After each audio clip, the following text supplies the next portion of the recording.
20-minute daily Bible reading. Day 42. Today's reading: Leviticus 15-17. Acts 18. Leviticus 15. And the Lord spoke to Moses and Aaron, saying, Speak to the children of Israel, and say to them, When any man has a discharge from his body, his discharge is unclean. And this shall be his uncleanness in regard to his discharge, whether his body runs with his discharge, or his body is stopped up by his discharge, it is his uncleanness. Every bed is unclean on which he who has the discharge lies, and everything on which he sits shall be unclean. And whoever touches his bed shall wash his clothes and bathe in water, and be unclean until evening. He who sits on anything on which he who has the discharge sat shall wash his clothes and bathe in water, and be unclean until evening. And he who touches the body of him who has the discharge shall wash his clothes and bathe in water, and be unclean until evening.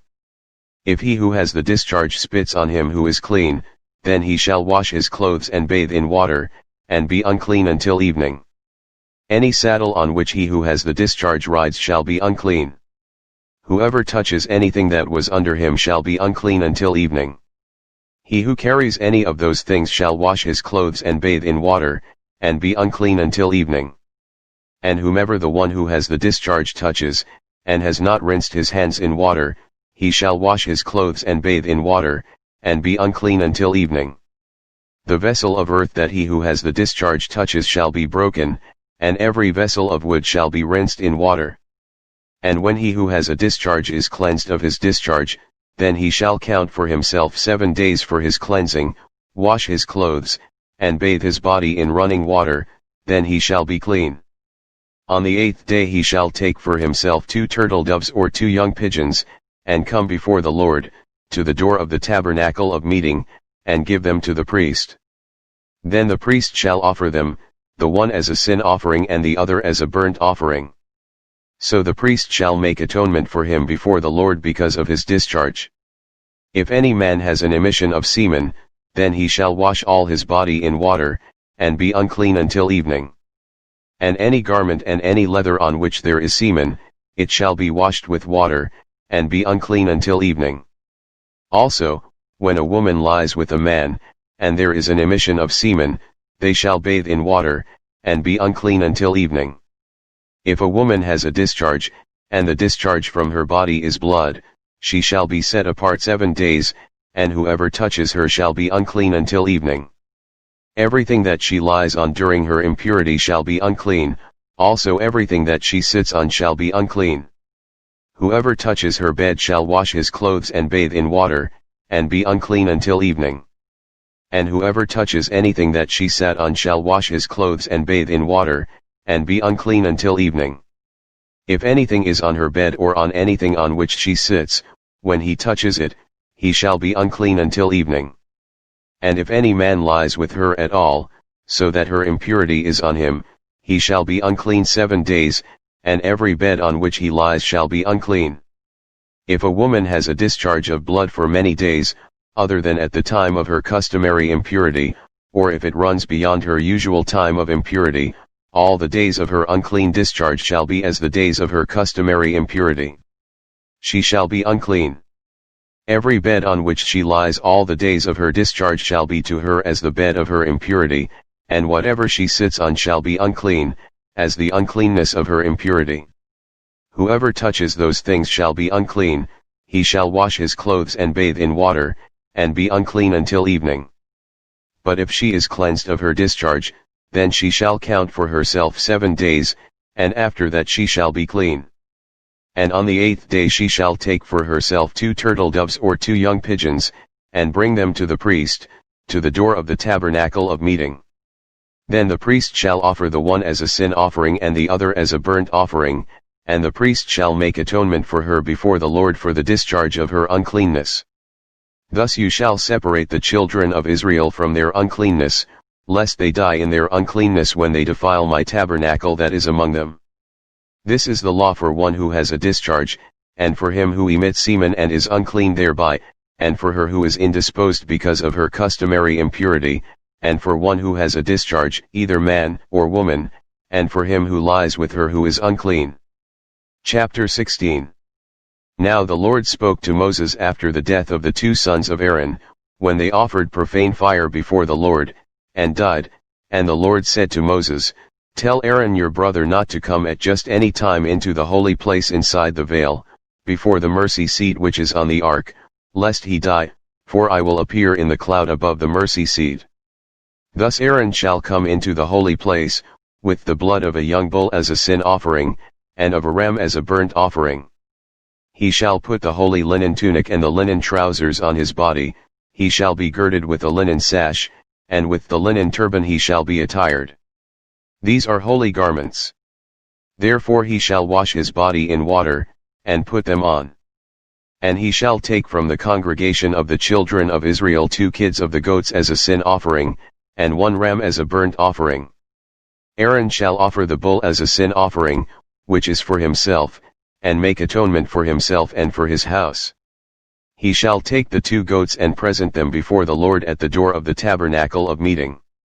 Then Aaron shall cast lots for the 2 goats, 1 lot for the Lord and the other lot for the scapegoat. And Aaron shall bring the goat on which the Lord's lot fell, and offer it as a sin offering.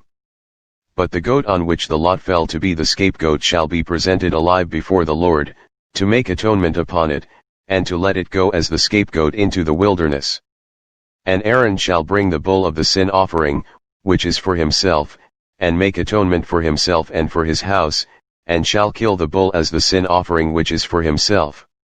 Then he shall take a censer full of burning coals of fire from the altar before the Lord, with his hands full of sweet incense beaten fine, and bring it inside the veil.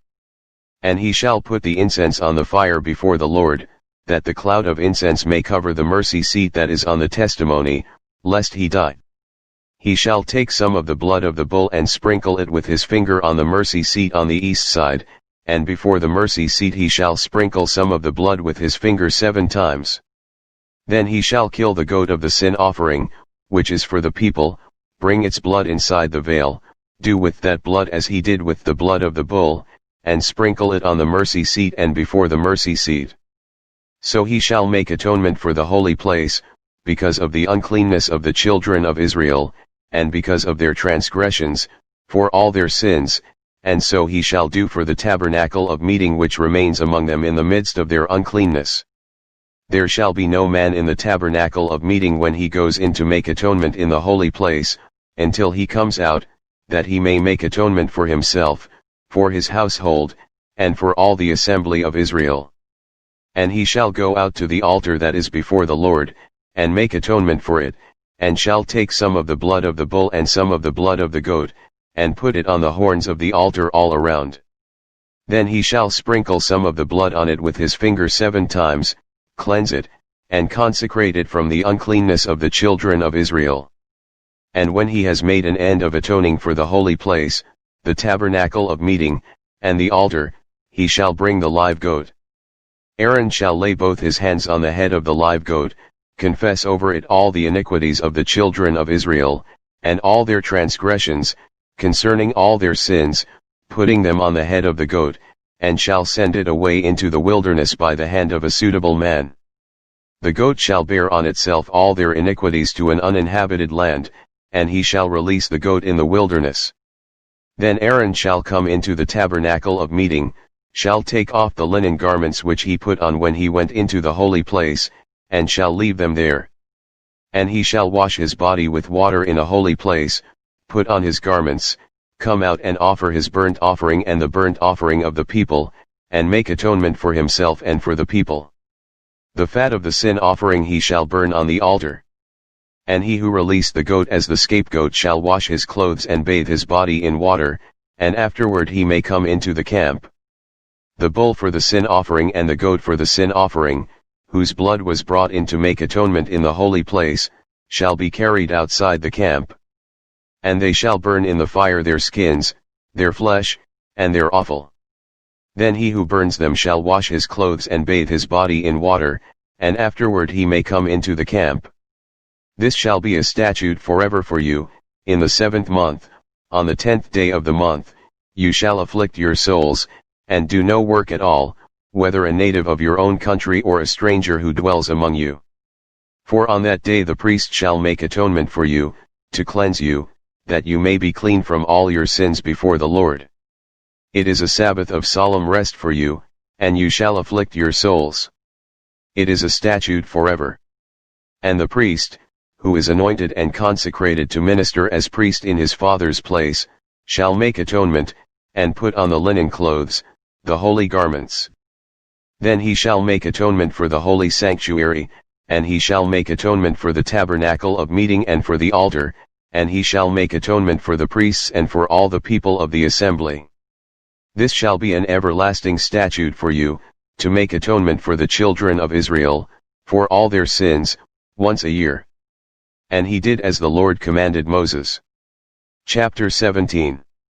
And the Lord spoke to Moses, saying, Speak to Aaron, to his sons, and to all the children of Israel, and say to them, This is the thing which the Lord has commanded, saying, Whatever man of the house of Israel who kills an ox or lamb or goat in the camp, or who kills it outside the camp, and does not bring it to the door of the tabernacle of meeting to offer an offering to the Lord before the tabernacle of the Lord, the guilt of bloodshed shall be imputed to that man.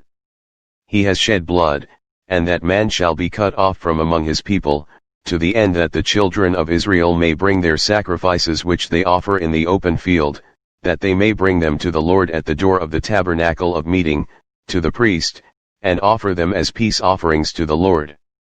And the priest shall sprinkle the blood on the altar of the Lord at the door of the tabernacle of meeting, and burn the fat for a sweet aroma to the Lord. They shall no more offer their sacrifices to demons, after whom they have played the harlot. This shall be a statute forever for them throughout their generations. Also you shall say to them, Whatever man of the house of Israel, or of the strangers who dwell among you, who offers a burnt offering or sacrifice, and does not bring it to the door of the tabernacle of meeting, to offer it to the Lord, that man shall be cut off from among his people. And whatever man of the house of Israel, or of the strangers who dwell among you, who eats any blood, I will set my face against that person who eats blood, and will cut him off from among his people. For the life of the flesh is in the blood, and I have given it to you upon the altar to make atonement for your souls, for it is the blood that makes atonement for the soul. Therefore I said to the children of Israel, No one among you shall eat blood, nor shall any stranger who dwells among you eat blood. Whatever man of the children of Israel, or of the strangers who dwell among you, who hunts and catches any animal or bird that may be eaten, he shall pour out its blood and cover it with dust, for it is the life of all flesh. Its blood sustains its life. Therefore I said to the children of Israel, You shall not eat the blood of any flesh, for the life of all flesh is its blood. Whoever eats it shall be cut off. And every person who eats what died naturally or what was torn by beasts, whether he is a native of your own country or a stranger, he shall both wash his clothes and bathe in water, and be unclean until evening. Then he shall be clean. But if he does not wash them or bathe his body, then he shall bear his guilt. Acts 18. After these things Paul departed from Athens and went to Corinth. And he found a certain Jew named Aquila, born in Pontus, who had recently come from Italy with his wife Priscilla, because Claudius had commanded all the Jews to depart from Rome, and he came to them. So, because he was of the same trade, he stayed with them and worked, for by occupation they were tent makers. And he reasoned in the synagogue every Sabbath, and persuaded both Jews and Greeks. When Silas and Timothy had come from Macedonia, Paul was compelled by the Spirit, and testified to the Jews that Jesus is the Christ. But when they opposed him and blasphemed, he shook his garments and said to them, Your blood be upon your own heads, I am clean. From now on I will go to the Gentiles. And he departed from there and entered the house of a certain man named Justus, one who worshipped God, whose house was next door to the synagogue. Then Crispus, the ruler of the synagogue, believed on the Lord with all his household. And many of the Corinthians, hearing, believed and were baptized. Now the Lord spoke to Paul in the night by a vision, Do not be afraid, but speak, and do not keep silent, for I am with you, and no one will attack you to hurt you, for I have many people in the city. And he continued there a year and 6 months, teaching the word of God among them. When Gallio was proconsul of Achaia, the Jews with one accord rose up against Paul and brought him to the judgment seat, saying, "This fellow persuades men to worship God contrary to the law." And when Paul was about to open his mouth, Gallio said to the Jews, "If it were a matter of wrongdoing or wicked crimes, O Jews, there would be reason why I should bear with you. But if it is a question of words and names and your own law, look to it yourselves, for I do not want to be a judge of such matters." And he drove them from the judgment seat. Then all the Greeks took Sosthenes, the ruler of the synagogue, and beat him before the judgment seat. But Gallio took no notice of these things. So Paul still remained a good while. Then he took leave of the brethren and sailed for Syria, and Priscilla and Aquila were with him. He had his hair cut off at Cenchreae, for he had taken a vow. And he came to Ephesus, and left them there, but he himself entered the synagogue and reasoned with the Jews. When they asked him to stay a longer time with them, he did not consent, but took leave of them, saying, "I must by all means keep this coming feast in Jerusalem, but I will return again to you, God willing." And he sailed from Ephesus. And when he had landed at Caesarea, and gone up and greeted the church, he went down to Antioch. After he had spent some time there, he departed and went over the region of Galatia and Phrygia in order, strengthening all the disciples. Now a certain Jew named Apollos, born at Alexandria, an eloquent man and mighty in the scriptures, came to Ephesus. This man had been instructed in the way of the Lord, and being fervent in spirit, he spoke and taught accurately the things of the Lord, though he knew only the baptism of John. So he began to speak boldly in the synagogue. When Aquila and Priscilla heard him, they took him aside and explained to him the way of God more accurately. And when he desired to cross to Achaia, the brethren wrote, exhorting the disciples to receive him, and when he arrived, he greatly helped those who had believed through grace, for he vigorously refuted the Jews publicly, showing from the scriptures that Jesus is the Christ.